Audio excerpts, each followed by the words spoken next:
Alrighty, welcome back to the Rolly Conversation. I am your host, Francisco Lima. And I'm your co-host, Natasha Dillon. And then today we're going to talk about champion mindset.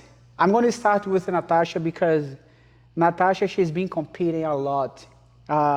She's been training jiu-jitsu for almost 3 years, 3.5 years, right, Natasha? It'll be 2.5 in December. 2.5 years. She's been competing since the month number 4th, and then she never stopped. So, and then she became this, I would say, unstoppable, right, champion, and then really tough athlete to be beat up. And I wanna ask Natasha, what champion mindset means to you? Reflecting, of course, if you wanna extend it for your personal life, but what do you think your champion mindset on your jiu-jitsu career, it's more understandable for you? Yeah, so I think some of the things that make up a champion's mindset is for someone to have of course, everybody's going to have a fear of losing to a certain extent, but to not let that stop you from trying new things, right? So when we're in the gym, I'm not always going to go to my A game. I'm going to be comfortable exploring different positions so that even in the areas that I'm weakest in, I can improve and grow stronger in them. And I think all of the things we're going to talk about today go just beyond what you do on the mat, because especially here, not everybody is a competitor, right? Yeah. But that doesn't stop you from having a champion mindset. So even if we're not on the mat, I can't be afraid in my regular life to go out and try things. I need to try and work on my weaknesses and my strengths outside of the gym in every aspect if I want to be successful. Awesome.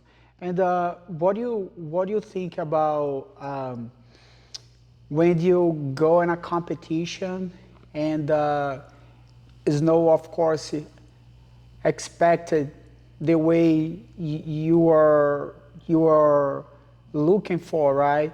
And then, of course, you lost. So how this champion mindset keeps you motivated to keep doing? So you feel like, I'm not good enough, I want to stop right here. I heard you say, like, doesn't let adversities stop you, but how you feel after you lose one competition, then how that feels as a champion, winning, and then find a losing in the middle of the way, how you can handle this situation? Yeah, so I actually had a really tough time with that in the beginning, because when I started as a white belt, I started competing 4 months in, and I had a lot of success early on. I won, I think, 9 tournaments in a row, and I hadn't even lost a single match until my very last match at white belt. So having that success early on gave me a strong sense of confidence, which I think is really good. But after that first loss, I noticed that there was a hit to my ego, and there was also the feeling that I'm not invincible, right? So there are going to be challenges that I'm going to have to face and overcome, and I can't let that stop me. So after my first loss, I had to kind of recalibrate the way that I was thinking and realize that I'm not doing it just to win competitions, right? I'm doing it because I love it. So if I lose, that's not going to stop me. It's not going to be a barrier to me continuing because I think that, oh, well, it's all over now, I'm not good anymore. No, you have to remember that these things take time, and those losses are going to bring you lessons, and from those lessons, you're going to grow. Do you think, as a champion, when you win a competition, your next challenge is beat somebody else that's maybe or might be eventually, right, is the point good as you or better as you, so you can prove that you still believe in yourself, you still believe in you can accomplish big things, bigger than you even couldn't go. Like, it's right now you literally living your dreams. You know what I'm talking about? It's like, think about it. You are like a regular person, and then right now you're fighting. You are looking up for somebody else that's like an inspiration for you, and then eventually you're gonna find this person as your opponent. So how you feel like it's something like you looking for. You want to have that challenge. That's the mindset that's a champion mindset as well. If I'm understanding your question, it's going against people that you think are better than you, that have more talent than you. It's like a high At a high level. high level, right? So it's see how far you literally you didn't go, and then that's your motivation. That's your motive to keep I want to push myself so hard that I want to fight against my idols. Yeah, I think I like to challenge myself, right? So, I mean, in the beginning of this year, I decided to sign up for the ADCC Open, and I decided to go in the advanced division. And I was a little bit delusional in the sense that I thought everything was going to go my way, that it was going to work out very well, and it did not. I lost. But I think it's important to challenge yourself, but it's also important to manage your expectations, right? Because like I said, I hadn't had a lot of experiences losing. So when I lost in January, like I said, my confidence definitely did take a hit.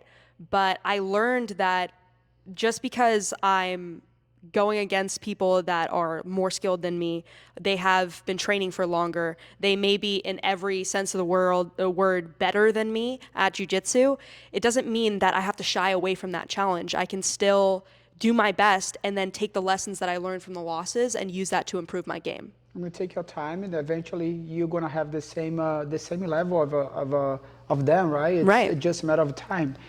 So I have like a couple notes right here that literally explain in a short way what we've been talking so far. That's like the champion mindset. That's pretty much having an unshakable, right, belief in yourself.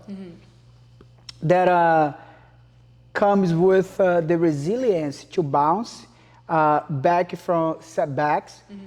Is stronger than before, than ever. So if we want to put like everything we spoke so far, you spoke about losing, coming back strong, you try it again, having people with a more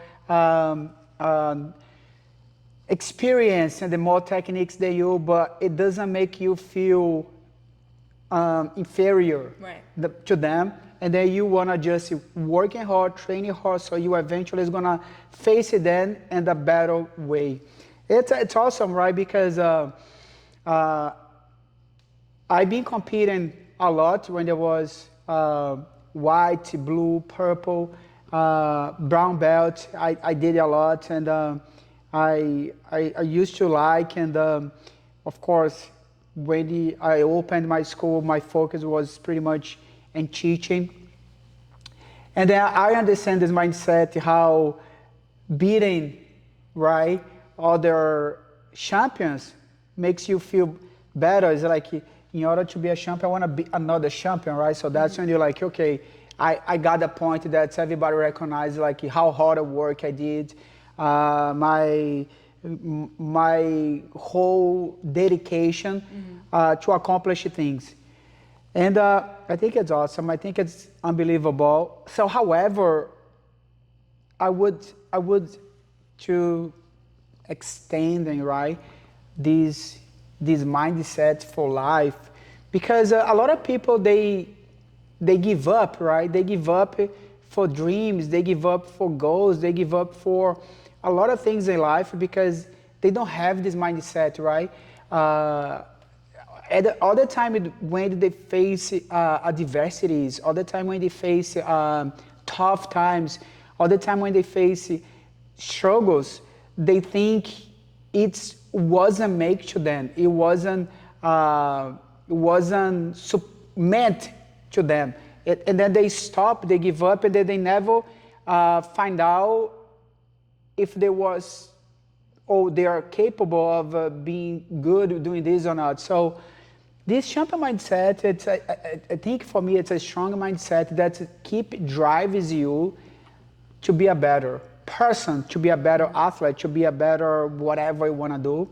But that's no just some things like literally restrict for somebody else's competing, but it's like a life concept. So whatever we want to try to do, whatever we want to try to accomplish, we have to have this mindset of I want to face adversities, I want to face a challenge, I want to struggle a lot. But if that's exactly what I want to be, I can't stop. And I needed to face the shot. I needed to fail. And I believe we need to fail in order to succeed. Yeah, I would completely agree with that sentiment, because the thing is, with anything that we want to do in life, we're going to face adversity. And a lot of people give up way too early because a challenge is put in their way, and they think, okay, well, if that obstacle is there, it wasn't meant to be. But in reality, facing those challenges is exactly what gives you the tools to be successful in whatever you're trying to get at, right? And I really like what you said about like how overcoming adversity here, it transfers out into the regular world, right? I think, like I've said in other podcasts and through other conversations that we said, so much of what we work on in the gym is applicable to our regular life, right? Overcoming adversity is a skill. It's something that can be learned. It's something that can be practiced. And when we're in the gym facing challenges, we are building that strength. We're strengthening that muscle, and we can use that in our regular life. The people expecting being good, doing something else, just excelling. I don't think we're gonna be good like excelling only. Of course we will. We see, okay, if I'm doing things like that and then I'm in progress, it means like I'm doing the right thing. Mm-hmm. But eventually, right, that thing we are doing maybe is gonna get a little stuck in the middle of the way. It's not working anymore, just working for like sort of the time. And then right now we needed to change the strategy, the plan. Like we need to change the things, like to change the outcome, to change the result. And if you don't face adversity, you never know where you need to expand your knowledge, where you need to expand your strategy, where you need to expand, or how you need to expand to get better, to be better. Mm-hmm. So as you said in the beginning of the conversation, that you be competing a lot as white belt, and then your last competition as a white belt, you lost it. And I remember, and it was really frustrated. But every time when you lost, I am sad, of course, because we want to win all the time. Right. But I'm happy too, because we saw what we need to get better. We saw what we need to improve. So losing, it's no situation that brings you down and it telling you you're not able to do that thing. But losing, it's an opportunity to see what you can do better, what you can improve, what you can expand, how much expandable you're gonna push yourself, or you're just like, okay, I don't think I want to be able to do this anymore. This champion mindset, I think that's what shapes people, and it shapes like successful people to accomplish high positions in life, to accomplish big dreams, and then, of course, it never stops. I remember when I was in Army, and I was 20, and then I didn't know, but I already have this champion mindset. And we have like 135 men in my troop, and I remember I knew, like, after a couple weeks with instructions and then learning, and then we are always gathering, like learning things about how everything works. We have a couple sort of competitions, like to position people in the different ways. And then I remember it's like, I'm gonna be the number one here. I wanna be the better. Another thing is really important that I wanna point in here. I don't wanna be better because I wanna be others. Right? It's not my point. I want to be better because I want to prove it to myself that I am capable to do this. It's beating people is going to be part of the process. It's going to be part of that situation that I'm like putting myself in if I need to beat others. But that's not because it's something personal. I want to be you to prove you I'm better than you. No, I need to beat you because I need to prove that I'm better for me. I'm better for myself. I want to be better. I want to be the champion. I want to accomplish this. And I remember I need to be the better soldier in this company. I need to be the best. And there was. I was doing my best. I was getting earlier. I would wake up early, like working more than everybody, studying more than everybody. I was people like sleeping. I was cleaning. I was people joking around. I was like studying. Everything people was doing the different, do not accomplish things. I was doing the opposite. I was like focused on get better every time. And then, of course, I was the best soldier from my troop, for my year, over 135, like, man, it was awesome. What do you think motivated you to be like that? Well, it's like, as I said, first, I knew I need to stay in Army for longer than a year. And then the only way I was able to be there, it's being one of the best, right? Excelling. Because by the end of the year, they want to send everybody back home and then pretty much just accept 3, 4, maybe 5 soldiers to be part of the nuclear base. So be professional soldiers, professional sergeants, or whatever is going to be your next position. So, but in order to be capable of fighting for those positions, you need to be one of the best. So I knew already this. I knew they don't have a lot of positions available for everybody, and I need to be one of the best. So was my motive to keep working hard and to be one of the best, because I need guarantee one of the spots to myself. And then I know if I want to be the best, it doesn't have another way, but they need to give to me. They can't close their eyes. They need to give to me. I earned it. I really like what you said about that. And I think that even transfers into jiu-jitsu. A very common thing that we always say during competitions is that you can't let the ref decide for you, right? So if you are giving it everything you have, you leave everything on the mat, you know that you did everything you could to be successful, then whatever the outcome is, you don't have to worry, because that was the best you could do on that day.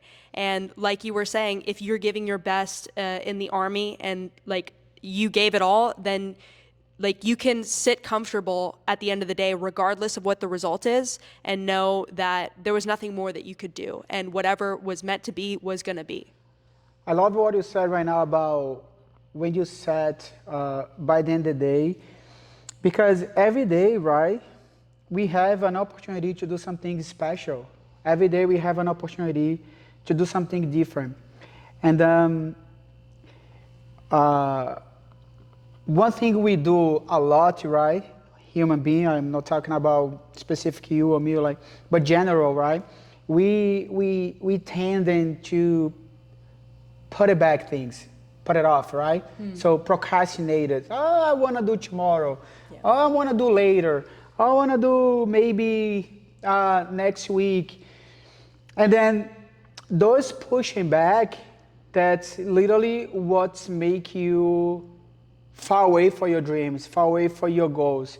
And I know sometimes I do this, and I try keep this mindset strong inside of me to make sure I want to do better every time. And then the most of the day before I go to sleep, I say like, what I didn't do today, what I procrastinating doing these things and then do not get done today. So I always constantly, I am questioning myself instead of just, it's fine, it's okay. And I think that is so important. I think like so many people miss the opportunity to grow because they don't reflect back on the decisions they're making on a daily basis. Because if you're not reflecting, you can look back one day and be like, wow, I just wasted a decade of my life not doing something that I really wanted to do, just because I had no awareness of the steps I was taking on a day-to-day basis to get to my goal. It's pretty much this. It's in order to build your future, you got to do today, right? So you cannot expect to be somebody else big or successful tomorrow. If you want to sit on the couch and then watch TV and then eating junk food or whatever, you got to put it to work. I know it's hard. I know that's no easy. Every day in Brazil, we like to say we kill 10 lions. Like it's me, like you working hard, right? So it's like every day you gotta do what you gotta do. You gotta stand up, wake up. If you have a pain or not, but the pain like actually makes you feel you're fucking alive, right? So take advantage about the pain to feel it, to feel your body, to feel your mind, to feel the things you need to do, and then we gotta do what you gotta do. It's like another little note that I took right here about expanding, right? This mindset of a champion that's not only for people competing, but also for like the regular life. So a champion mindset is not just about winning, right? It's about constantly striving for improvement, learning for failures, and never ever giving up. Yeah, and something that I learned recently that can help with this is ask yourself, whenever you're gonna make a decision, whether it's something like really small, like, oh, like, am I gonna make my food from home today or am I gonna go eat out? You know, ask yourself, is this bringing me closer to my goal or is it bringing me away from my goal? And if it's bringing you away from your goal, you have to assess, is it worth it to me? Is it worth it to deviate away from the thing that I really want just to have like a simple pleasure right now, right? So I feel like using techniques like this can help you get towards your goal faster, you know? I heard Denzel Washington say one time, do not confuse movement with the progress. So sometimes it's exactly what you said right now. Sometimes people think I'm doing things, but are you in progress? Are you working towards your goals, or you just moving? Right. Because if you're just moving with no purpose, you're not gonna get anywhere. You still just like walk in circles. But if you work and you're walking towards your goals, you are in progress. So that's what you said, Jonah. It's really important. Do not confuse, as Denzel Washington said, do not confuse movement with the progress. You gotta make sure what you do, it goes towards like for your goals, for your accomplish. Yeah, and trust me, it is so easy to lose so much time not pursuing the things that you love just because you're not cognizant of the steps that you're making towards your goals. For example, like you were talking about procrastination, and I've been wanting to make content on social media for a very long time now. For over a year, I've been talking about and thinking about, oh, I want to do live rolling commentary. I want to make videos for white belts who they're scared of coming in and they don't know what to do. I've wanted to do that for so long, but I just kept putting it off and putting it off and putting it off. And you know what? A few weeks ago, I decided I'm not going to do that anymore. So I went and I got a camera. I got everything that I needed, and I said, no, I'm going to do this right now. And now I feel so much better about myself because I'm not stagnant in one motion. I'm moving towards a goal, and I'm following my dream. It's just I got it, the feeling. Sometimes it looks so hard to do, right? But sometimes it's so easy. Get things and then just do it. But I got the feeling sometimes it's really hard. Started doing something like new, right? Yeah. Start from scratch, zero. Do you wanna say something? Yeah. Do you wanna like leave a message for this new generation just started jiu-jitsu, wanna compete? Yeah, absolutely. I think that if you haven't competed before and you're really nervous and you've been putting it off over and over again, just sign up. Just try it out. The worst that's going to happen is, okay, you're going to lose the tournament and your friends and family, they're not going to be upset with you. No, they're going to celebrate the fact that, you know what, you got out there and you tried. You took the first step into doing something that you want to do. So if you want to go out there and compete, sign up for your tournament, train for it, prepare for it, get ready, and just go out on the mats and give it all you have. Yeah. And then I want to leave you a message for you guys for life. Natasha gave you a message for competition. whatever you try to accomplish, as Natasha said, you just started. Just do it. Don't waiting for somebody else telling you what to do. Don't let people scare you from your dreams. Don't let naysayers take you out of your ideas. Make sure you're gonna be happy with what you have and then what you wanna be, and then just do it. And then I believe eventually you guys gonna accomplish everything you wanna. It's just the fact to start it. I hope you guys enjoy. I can't wait to see you guys on the next one. Thank you guys. See you next time. Thank you, Natasha.